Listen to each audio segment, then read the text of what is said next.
penerimaan perpajakan diperkirakan mencapai 2.908 triliun rupiah, bukan pajak 17,4 triliun rupiah, hibah 0,7 triliun rupiah.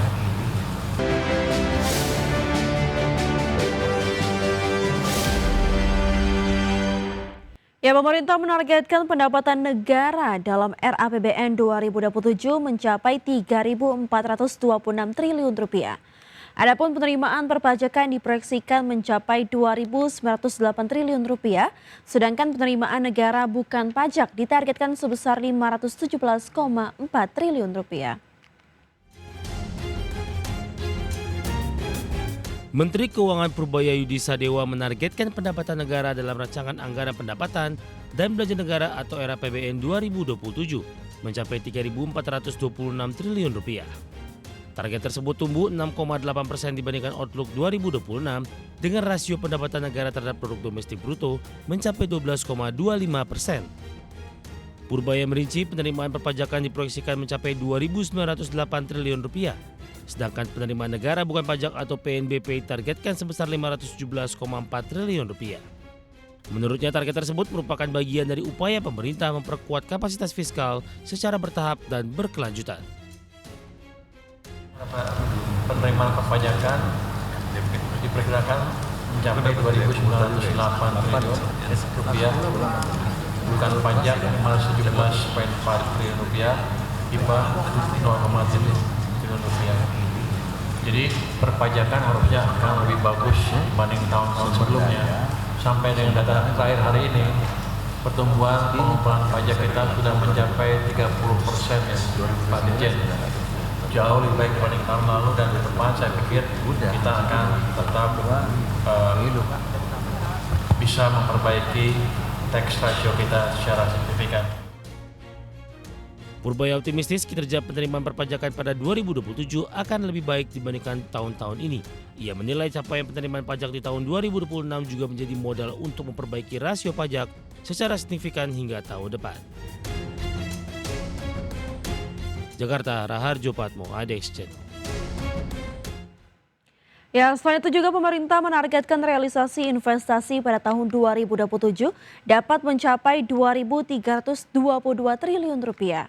Target tersebut disiapkan untuk menopang pertumbuhan ekonomi nasional yang dipatok berada pada kisaran 5,8 hingga 6,5% pada tahun depan. Pemerintah menargetkan realisasi investasi senilai total 2.322 triliun rupiah dapat tercapai pada tahun 2027.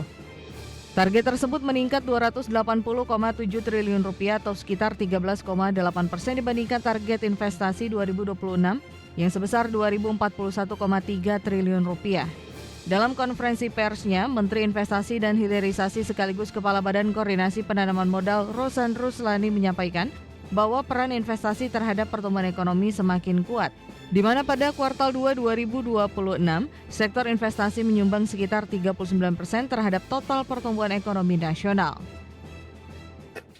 Investasi menyumbang kurang lebih 39% dari total pertumbuhan triwulan kedua, di atas kisaran biasanya normalnya itu di 28 atau 29%. Dan juga dari investasi tumbuh 6,87%, lebih tinggi daripada pertumbuhan yang lain seperti konsumsi yang tumbuh 5,06%. Nah, memang sesuai rencana kerja pemerintah tahun 2007, target investasi yang ditargetkan kepada kami oleh Pak Rahmat Pambudi sebagai Ketua Bappenas itu ditargetkan di 2027 adalah 2.322 triliun. Naik dari target tahun ini sebesar 2.041,3 triliun. Adapun target ini disebut merupakan bagian dari kebutuhan investasi nasional sebesar 13.032 triliun rupiah sepanjang 2025-2029 atau setara sekitar 143% dari capaian investasi Indonesia selama 10 tahun terakhir. Meski demikian, Rosan menegaskan kebutuhan investasi tersebut bukan merupakan belanja negara, melainkan berasal dari penanaman modal badan usaha baik domestik maupun asing untuk meningkatkan kapasitas perekonomian nasional serta mendorong hilirisasi untuk menciptakan nilai tambah di dalam negeri. Tim Liputan IDX Channel. Mengawali perjalanan tahun ajaran baru, mahasiswa tidak hanya dibekali pengetahuan akademik, namun juga diminta untuk memahami literasi keuangan digital di tengah pesatnya perkembangan teknologi dan maraknya penipuan cyber. Dan momen tersebut hadir dalam gelaran iNews Campus Connect yang berlangsung bersamaan dengan rangkaian Prabu 2026 di Universitas Padjadjaran, Sumedang, Jawa Barat. Ribuan mahasiswa baru Universitas Padjadjaran atau yang dikenal sebagai Pramuda mengikuti rangkaian kegiatan penyambutan mahasiswa baru. Di tengah antusiasme memulai dunia perkuliahan, mereka juga mendapatkan edukasi terkait pentingnya literasi digital keuangan, termasuk cara menghindari berbagai modus penipuan online seperti phishing hingga pinjaman online ilegal. Generasi muda tentunya lebih terpapar digital dan keuntungannya digital dengan dompet elektronik ya, dengan pembayaran kris, keuntungannya adalah kita tetap dapat memantau transaksi finansial kita. Itu yang paling penting. Jadi kalau pakai uang cash kadang-kadang habis aja kan, nggak tahu udah habis. Tapi dengan adanya dompet elektronik kita bisa memantau transaksi kita sehingga kita jadi lebih literasi finansial kita dan keuangan kita dapat lebih terjaga. Mahasiswa sebagai generasi yang sangat dekat dengan teknologi digital dinilai perlu memiliki kemampuan untuk memantau dan mengelola transaksi keuangan secara bijak.